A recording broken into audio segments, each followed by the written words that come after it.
கவிதை கொட்டுது அது எழுத நினைக்கையில் வார்த்தை உண்டான காயமாகும் தன்னாலே மாறி போன மாயம் என்ன பொன்மானே பொன்மானே என்ன காயமான போதும் என் மேனி தாங்கிக் கொள்ளும் என் மேனி தாங்காது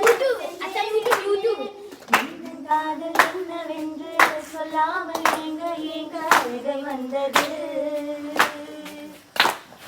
எந்த சோகம் என்றென்றும் போல் வந்து அழுகை நின்றது இதற்கு சொல்ல